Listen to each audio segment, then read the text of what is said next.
Now, their earnings did come out and they made $88 billion. Sorry, I just want to highlight that again. That's $88 billion in 3 months. I truly think that productivity has been a massive, massive lie and a sham.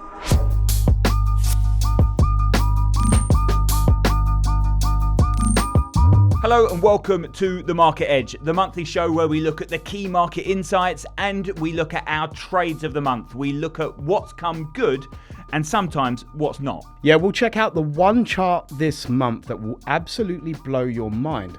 And then we'll cover the really key and crucial trading events over the coming weeks.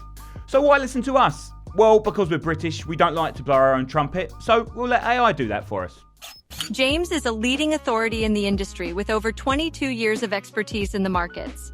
He's a trusted voice across global financial platforms, including the BBC, Sky News, Bloomberg, and CNBC. David's been a big name in the retail trading industry for 10 years and worked in fintech while trading his own funds and running a research firm. If you like what we're about, then please do hit subscribe on whichever medium you're watching or listening on.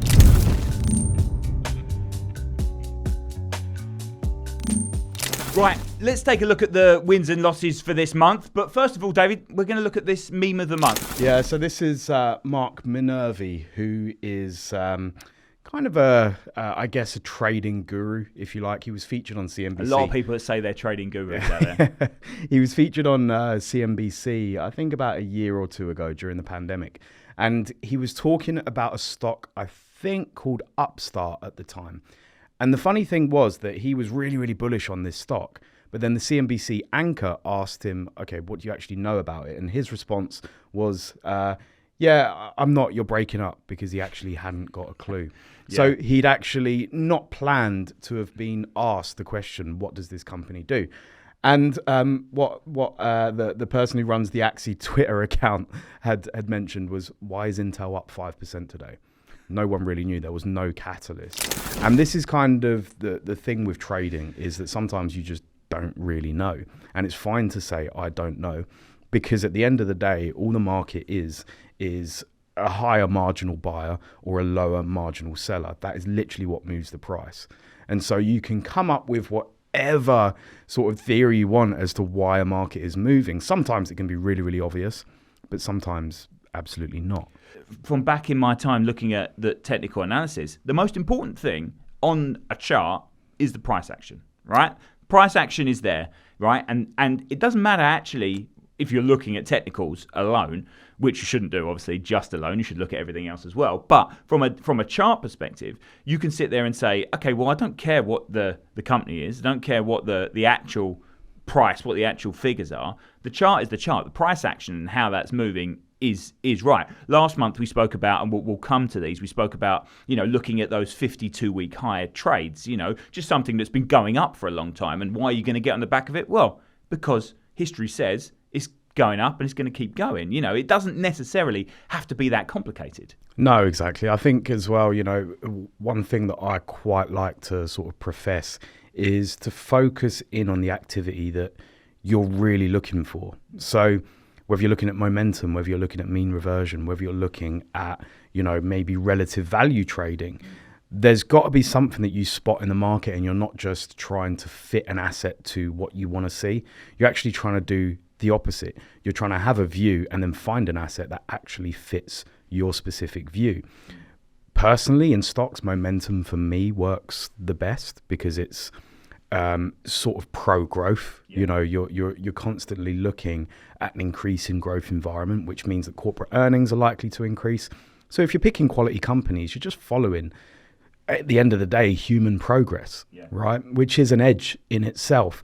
A lot of people out there love to short stocks or love to think that the world's going to end. My edge is completely the opposite. I would never, ever short a stock. And I like to think that we as humans actually do quite well to progress things. And so I think if you're constantly sitting on a bid then and you're able to just buy quality companies, that can work really well. The problem is a lot of the time you get a lot of new traders or traders that haven't necessarily learned too much who are trying to short these companies. There's two reasons. One, they try and short companies just because they can, because I can short this company. But they try and short companies that are going up. That obviously this whole thing of picking tops and picking bottoms. They try and short companies because they've been going up for so long, and they take this view of going, well, it can't keep going up. I mean, fundamentally, that is true. But you've got to be very lucky about when you pick that and when that turns. Yeah, and I mean, there's companies out there that have been going up for the last 40 years. There's a couple that I could just name straight off the bat. FICO, who do the credit scoring in the US. You've got Apple, for example. You've got Monster Energy.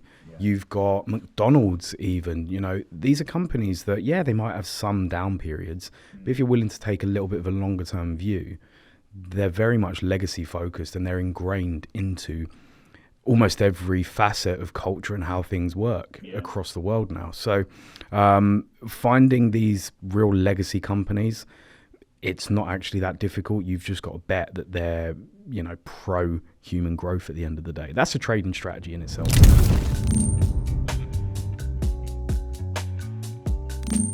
So this month we've got a meme of the month and a tweet of the month. This one's good. I'll let you take away this one as well. Yeah, so this is my mate Dario Perkins. He used to be at the Treasury, funnily enough. Now he's at TS Lombard in macro research. Happy he's not at the Treasury anymore, I'm guessing. Yes, we've had conversations about the Treasury and the type of people there, but I won't release those because, anyway. Yeah, don't want to get sued just yet. But the tweet is, I don't know why, but the way Fed officials describe data dependency sometimes reminds me of a spiritual medium or clairvoyance or somebody reading tea leaves. And it's absolutely right, because it's kind of one of these things where it's like, okay, well, you're trying to predict what unemployment's going to do, or you're trying to say, what growth looks like in the next 6 months, or where the Taylor rule what the Taylor rule might mean for interest rates in a couple of months. And it is all just guessing. Yeah. Like a couple of months ago, we had 50 basis points nailed on for September. Yep. And then we had 50 basis points nailed on for the first cut in November. But then one NFP print, the last blowout, absolutely ruined those chances. So it's like everybody is guessing. And I think the one thing that people rarely take from what the Fed is talking about is how much they can actually smooth the volatility of interest rate pricing.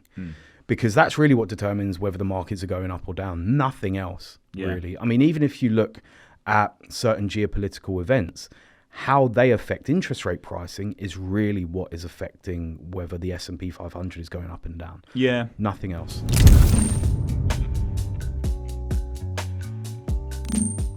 So let's look at our trade. So my trade last month, Bank of New York Mellon. Now, it's been earnings season. We're smack bang in the middle of earnings season at the moment. Massive week coming out of the right now. But last month I looked at Bank of New York Mellon. Now, Bank of New York Mellon, this was right at the start of earnings season.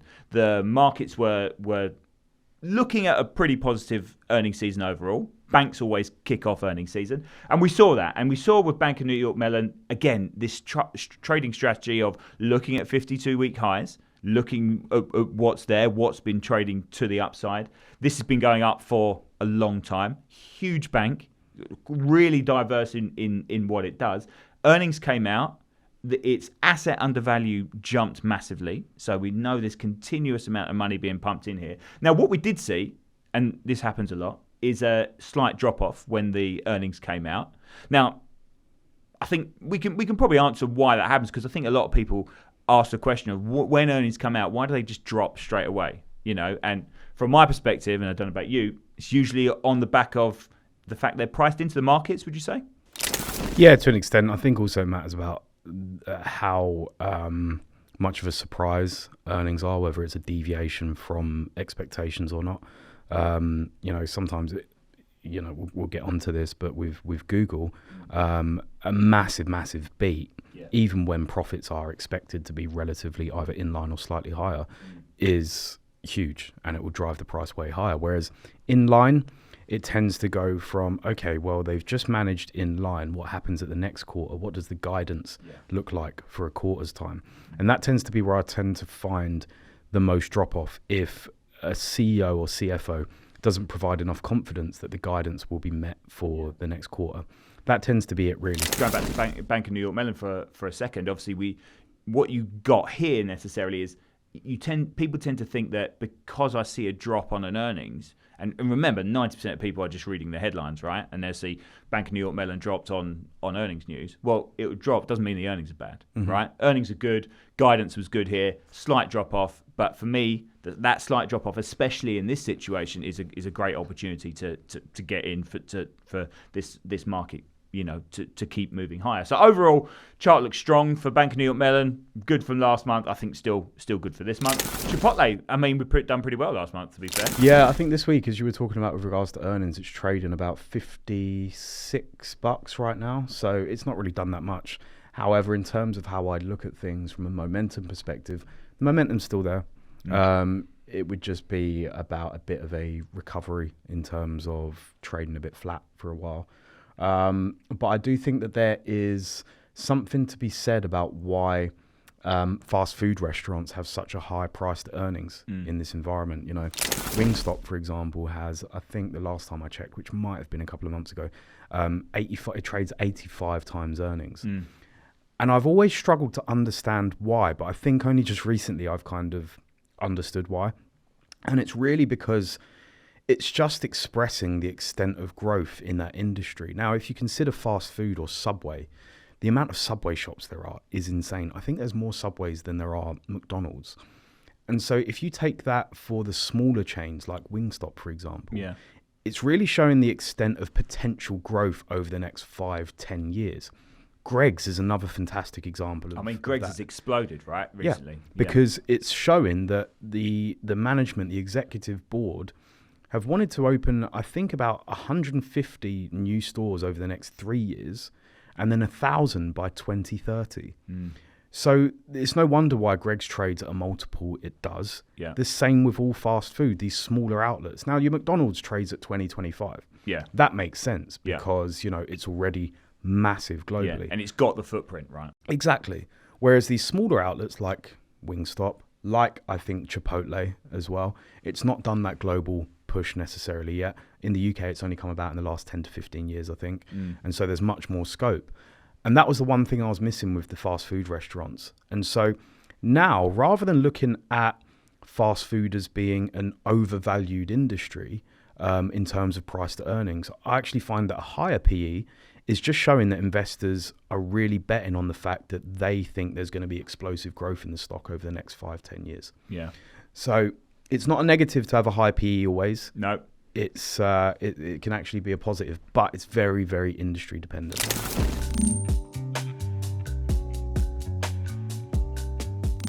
So we're going to look at the chart of the month here. Now, this looks at Europe. Now, there's probably a bit of a caveat here, right? Because we're going to talk about one of the countries which is, performing well.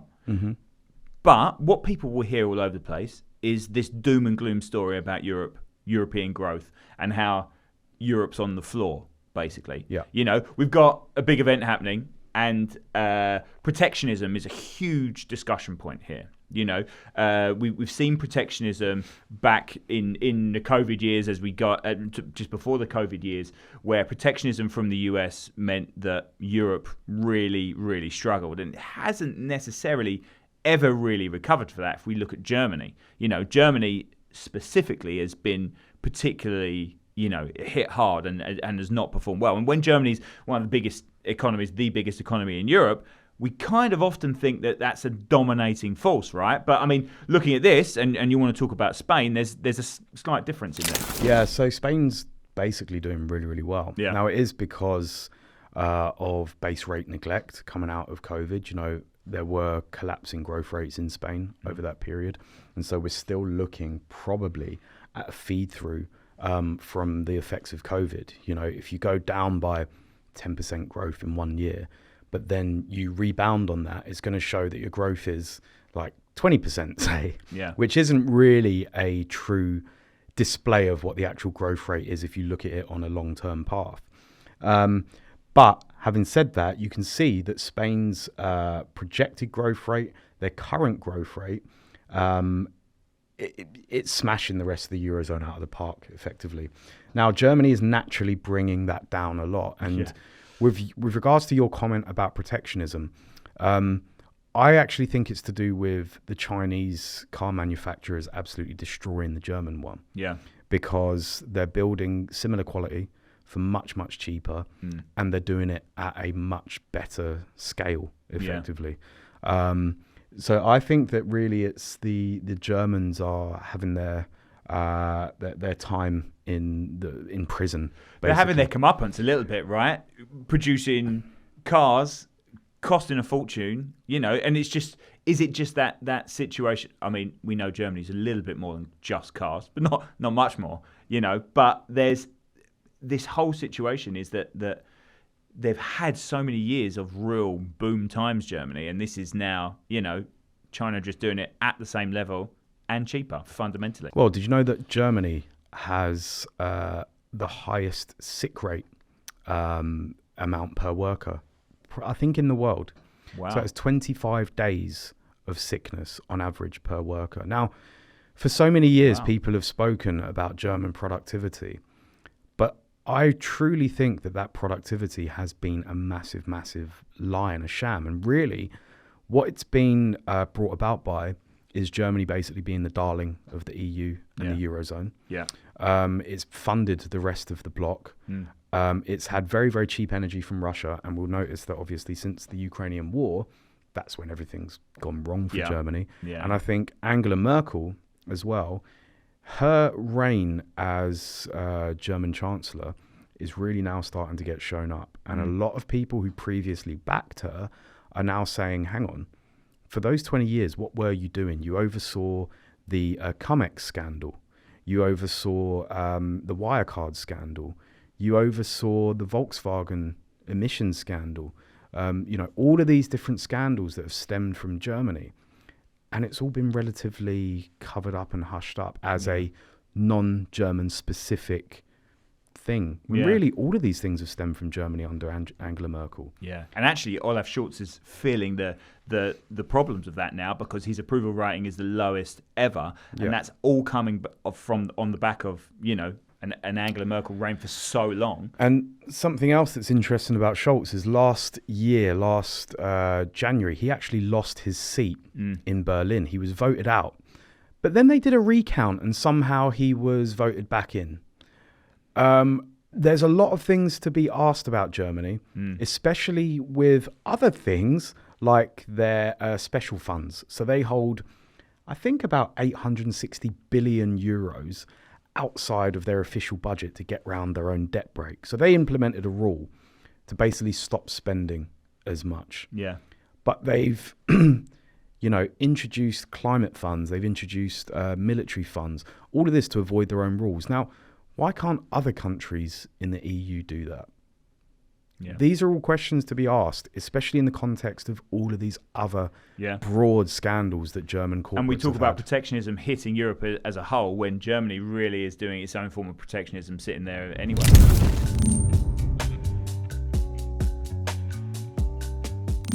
Let's move on to this month. Our trading ideas for this month, and it kind of really ties into what the big plays are at the moment. We know earnings season is massive at the moment. We've got the Magnificent Seven. We've already had we've already had Google, and I think we have to touch on those Google or Alphabet earnings. Absolutely massive, basically massive numbers. And are we surprised by this? I think it's very hard to be surprised by these Magnificent Seven stocks because of the growth, because of the movement, because of the earnings. But this was a surprise, right? These numbers are massive. You say it was a surprise, but I said yesterday afternoon to get long Google. Yeah. Purely, but not from the basis of that I thought earnings would be a blowout. From the basis that if you look at how Google has performed relative to the other Magnificent Seven, it's effectively very underweight if you were to create a basket of the seven. Maybe a similar case could be said for Amazon. Of course, their earnings are tonight. Yeah. When this podcast goes out, it would have been yesterday, sorry.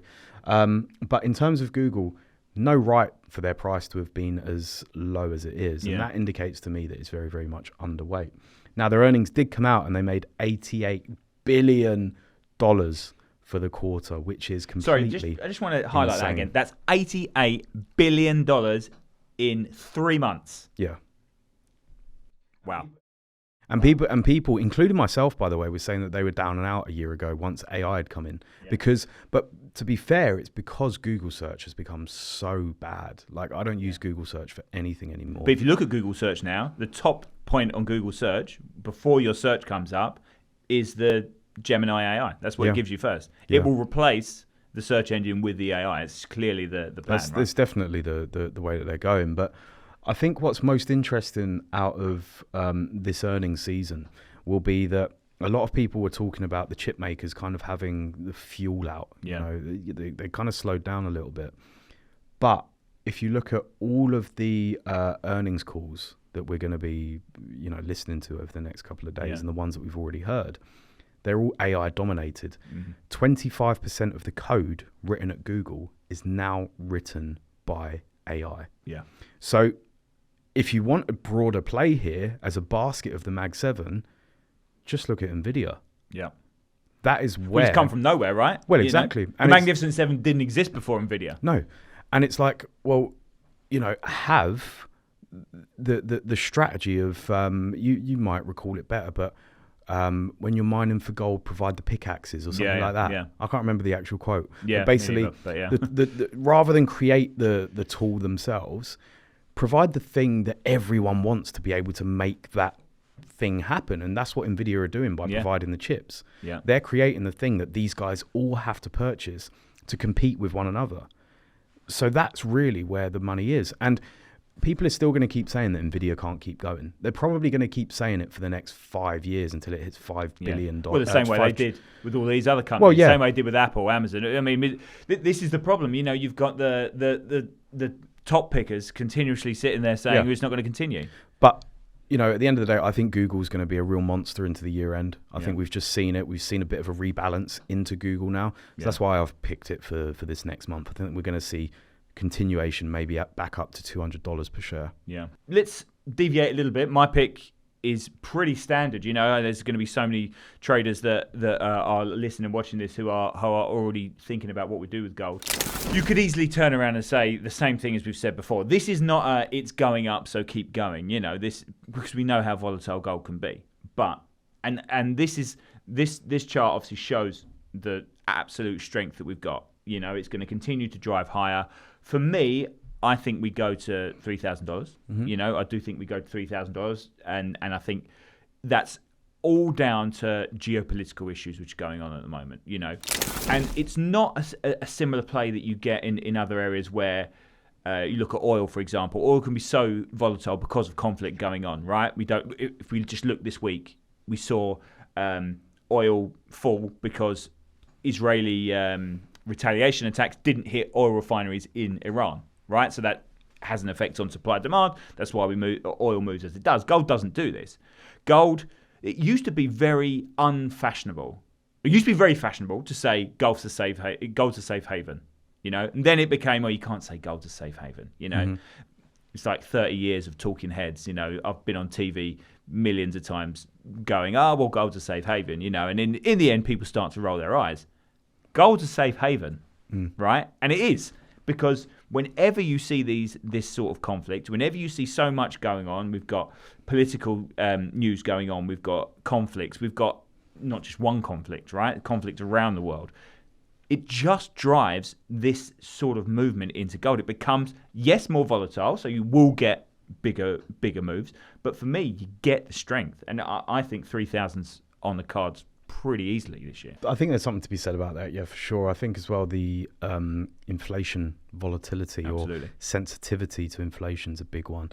I think last month we saw that inflation expectations 1 year out are still at 3%, when the expected was 2.9%. So people are still very, very sensitive to any kind of inflation issues. Now, the other thing to be said about it as well is if the Fed continues on their rate cutting path and they get maybe more aggressive, which I don't think they're going to do because unemployment just isn't shifting. Sure, yeah. It might mean that the dollar slips a little bit further, or if other central banks pause a little bit on their rate cutting, it will just mean that the currency differentials actually just stay the same, which tends to be dollar negative.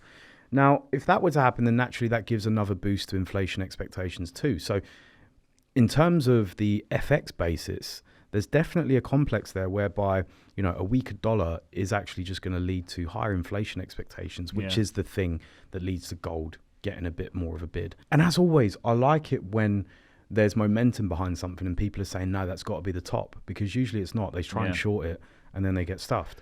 So what do you think? Do you think we're on the right track? Do you think we're talking rubbish? Comment below. Let us know your thoughts. Also, if there's any questions you've got, please ask and we'll pick them up in a couple of weeks' time in our next episode. But overall, thanks for watching.